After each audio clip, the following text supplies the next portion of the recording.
Hey, what's going on, guys? It's been a long time since I've spoken or done anything on this channel, and I've recently accumulated a couple extra subscribers, even though I haven't posted anything, which is kind of strange. But yeah, I thought it's time to update you guys. So this is kind of like a 15, 16 month-ish, 15,000 mile kind of review on how I've been enjoying my truck thus far. So there's only a handful, if that, issues that I particularly find with it. Other than that, I gotta be honest, it's been an absolute pleasure to drive, and I'm getting eaten alive out here, but keeping the fire going, and figured why not? Let's make a video. Anyway, so like I said, only a couple things. The most annoying thing, and I want to get this like out the way, like straight away, is the fact that the noise canceling system, it malfunctions, and it really drives me nuts. So for those of you that don't know, it's something you will know immediately if it goes wrong. It's basically where the noise cancelling system outputs a much louder volume noise cancelling tone when it's not really necessary. So the way that I found that it works is, or rather the way that it breaks, I should say, is when you have the radio on mute or on zero volume and then shut the truck off. If you turn it on next time, the noise cancelling system goes into like overdrive, and it kind of raises that volume to like a really annoying level. So rather than it kind of actively, air quote right there, actively cancelling out the noise in the drone of your motor and your exhaust or whatever, it actually pumps out more noise than is being produced by your motor, and it makes this really annoying drone that you just cannot get rid of unless you, from what I found, leave the radio on, shut the truck off, switch it back on. It should then be back to normal, but sometimes it doesn't fix it, and it takes a good 3, 4, 5 times to get it to go. And I'm obviously not going to stop every time that it happens to switch my truck off, switch it back on, and yeah, it's just not the way it is. I believe there's a TSB out for it. I haven't had that applied to my vehicle yet. I got to actually get an oil change in probably 1,000 miles or so. So we'll get him to do it then. Shouldn't be too much of an issue, I don't think. And see if it fixes it. Hey, Carson. Okay, make sure he stays away from the fire. He's got a very big poofy tail. In case you didn't know. So me and the wife, the reason I haven't been making content is me and the wife recently bought a new house. And along with the new house came the big doggy in the back, as well as, of course, my little Loey that we've had for almost 2 years now. But yeah, anyway, so onto a more positive note. I think that's probably not a bad idea. I love the way the truck drives. It's gorgeous. So as you saw in like one of my earlier videos from last year, when I changed the halogen lights out for the premium LED ones, that made a huge difference to like the ride. Honestly, like the way that you drive at night, it's so much nicer. Like you get this crisp white light, and it's a very clear cutoff. It doesn't like scatter around. I mean, I know like the halogens aren't supposed to do that, but it just doesn't seem, it's nowhere near bright enough. Like it, if I remember rightly, it's basically at spec but no brighter. So they take like the cheapest approach to it, which is really quite disappointing given that it's a 45k plus truck, especially when you see some of the higher up ones that don't even come with these, and they're like upwards of like 55k, and I'm like, why would you spend that much money and not the extra grand and get the lights, you know what I mean? But anyway, so yeah, since changing those, lights have been absolutely brilliant.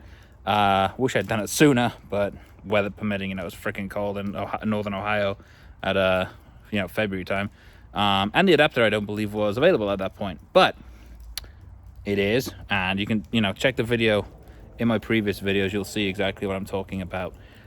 So aside from that, the Hemi sounds as good as it ever did. I don't have any of the weird Hemi tick that people talk of, and I don't have any of the weird strange issues that people always genuinely mention on the forum. Like, they have leaking windows and it causes the floorboards to get wet and stuff like that. I haven't got any of those issues.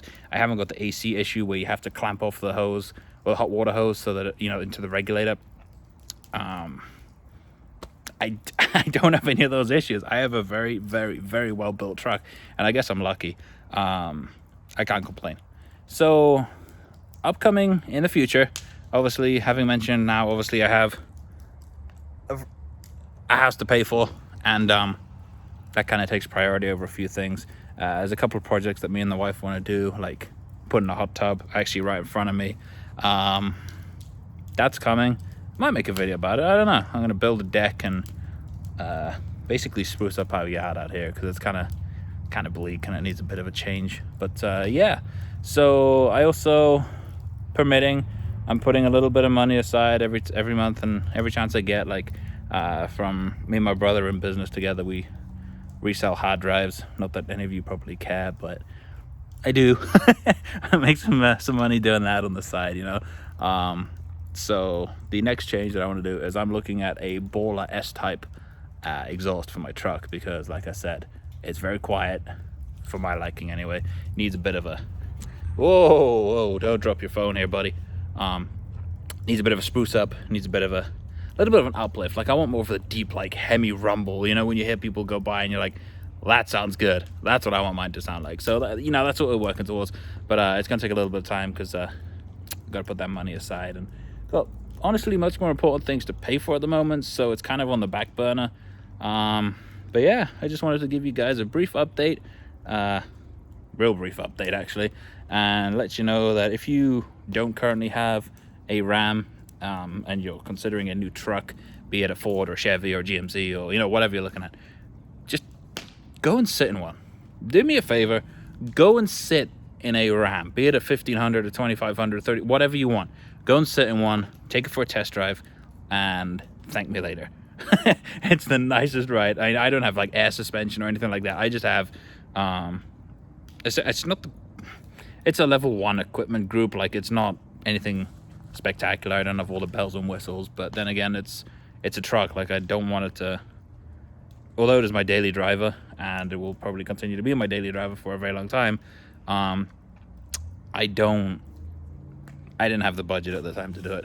Not saying that I can't do it, I just don't want to have that huge payment that I kind of am trying to avoid right now. So, you know, anyway, go and sit in one. Let me know what you think. If you want it, definitely get it. It's an awesome truck. Make sure you try and get the best value for money. You know, always beat up your dealer a little bit. They're always very forgiving. Worst I can say is no. You try a different dealership, you might get a better deal, and just go for it. That's all I gotta say. Go for it. It's the best truck. Honestly, in my opinion, I love my truck. Obviously, I'm a little bit biased because I own a truck, and I don't know how well this comes up on camera, but you can't really see the black bit. Let's see. There's Mopar or no car. It's right. Even though I want a Corvette. Anyway, peace.